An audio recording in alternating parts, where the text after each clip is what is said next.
All right, I found this file maybe from when we were distance learning a couple years ago, and that's why it looks just a little bit different. Whether I had maybe seen that the black background with just perhaps the white lettering was I maybe thought was more beneficial. And I believe this is where we had left off with last time.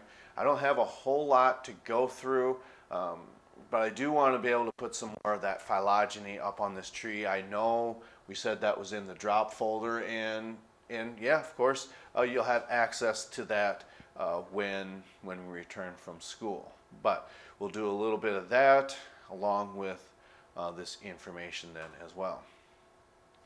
Okay, so I believe this is where we would begin. Okay, and when we talk about chelipeds, those are very similar to what we call pinchers in that of the scorpions, which of course are arachnids and are in the order Scorpionida. Okay, so again, these are just be types of pinchers that would be used for, as you can see, catching and consuming prey items.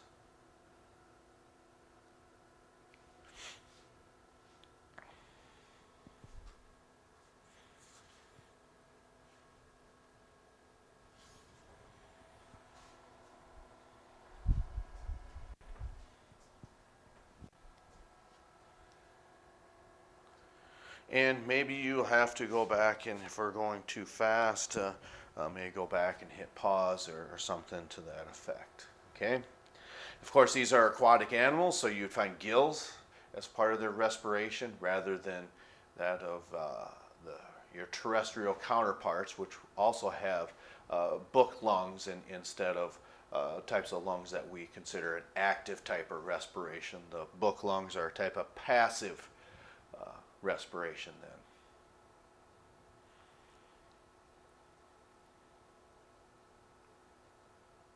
And for some reason, nature selected these animals to have these antennial glands is just a separate way of diffusing waste throughout the body. Okay. Otherwise, we consider carbon dioxide as a type of waste product, but here nature selected these animals to have just they're called excretory glands and antennial glands, and it's just a way of releasing metabolic waste that build up from whatever it is that they consume for their prey items.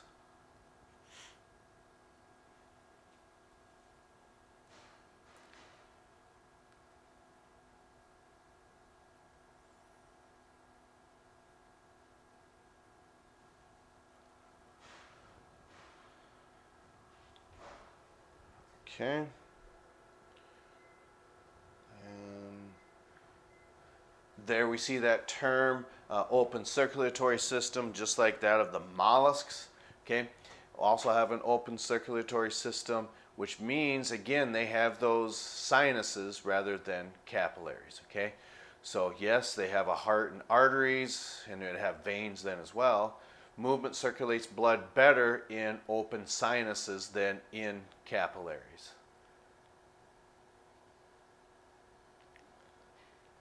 So since it's an open system, then again, it's not pressurized. When that won't be seen until we get back in January when we start talking about the vertebrates.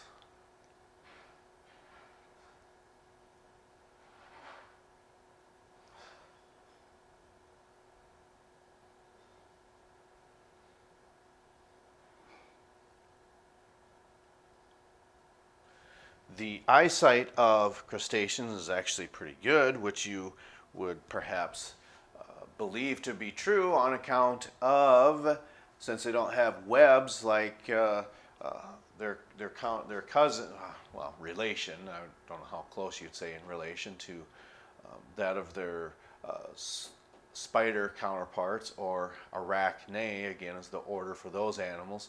So we have to have somewhat decent eyesight because they're not very fast, and they don't have any other means of catching their prey items like that of spiders that actually use, again, web spinning habits. Okay, then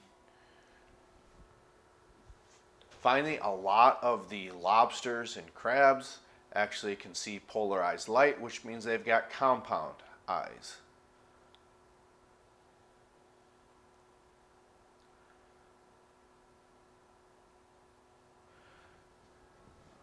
Okay, I'm just going to put 3 boxes up there because I just want to make sure that we have all the information that we hopefully found useful for yourselves, and that would include getting through some more of these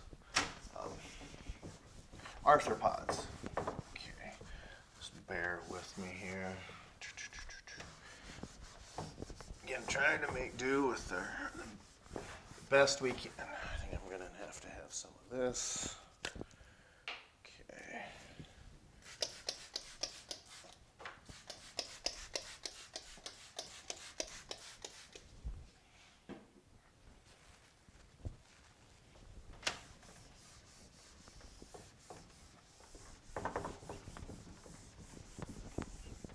And voila. Maybe give that a moment just to dry off. In our phylogeny, which again I had informed you was in the drop folder. Make sure I got plenty of battery power here. I'm just going to hit pause while I give that whiteboard a chance to dry. Okay, I think that should be sufficient time. And again, like I said, I was just going to put 3 boxes up here. Again, after we pass, of course, the animal kingdom, of course, we know the phylum. These are still all of these. Okay, so then once we branch off of those, which I'd be led to believe that these are going to be out of proportion size boxes. But again, I'm just trying to make do with the tools at hand here.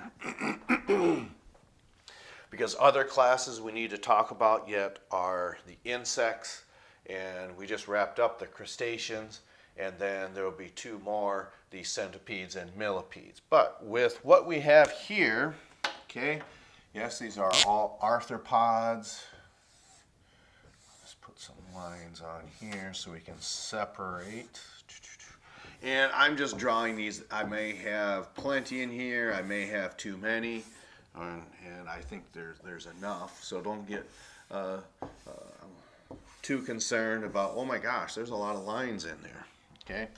Well, we need to put the class, in this case the order, and then a characteristic, another characteristic, another characteristic, and finally the animal. Okay, so 1, 2, 3, 4, 5, 6. 1, 2. Okay, so the same thing. We've got the class order, okay, and then a characteristic, characteristic, characteristic, and finally an animal.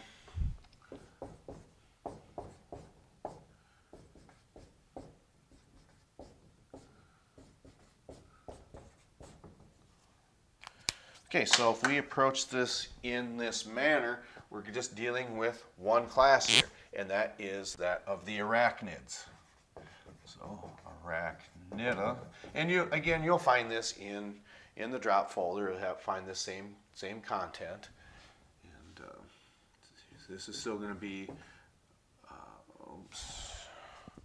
arachnida as well.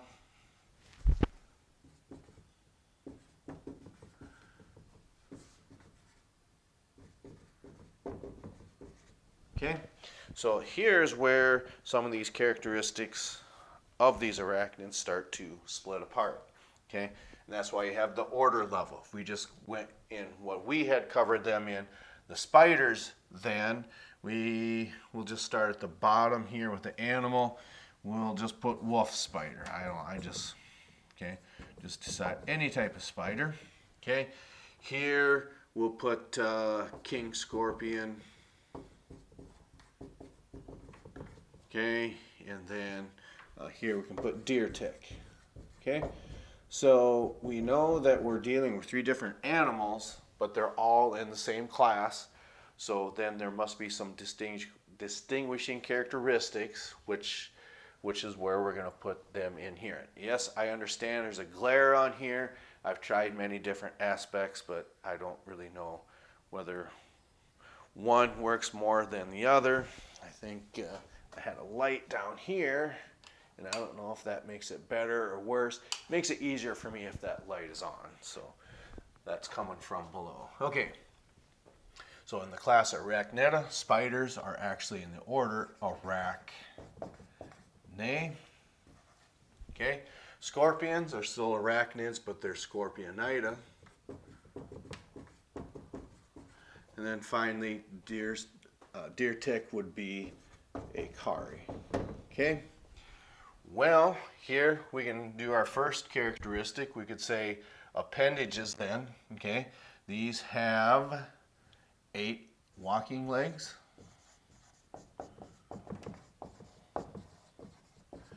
Okay. These are venomous.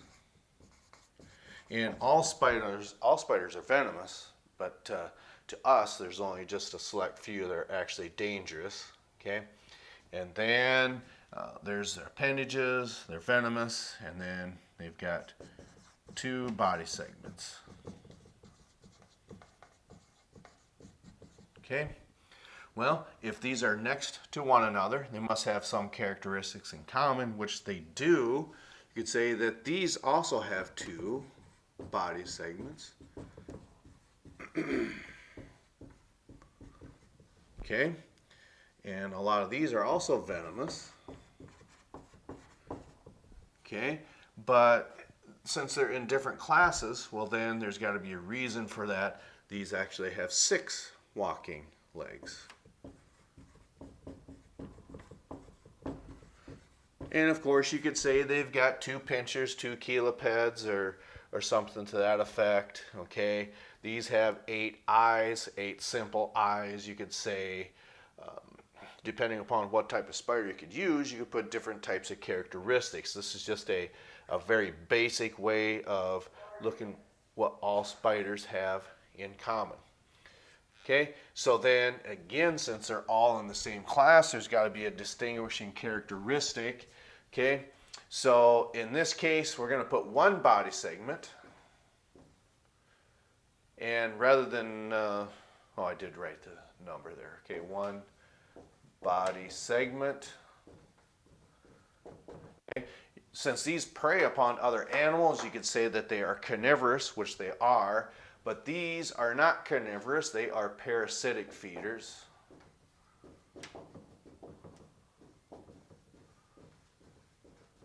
Okay, and then you could say that they've got specialized mouth parts called a capitulum, or we could say they've got 6 walking legs.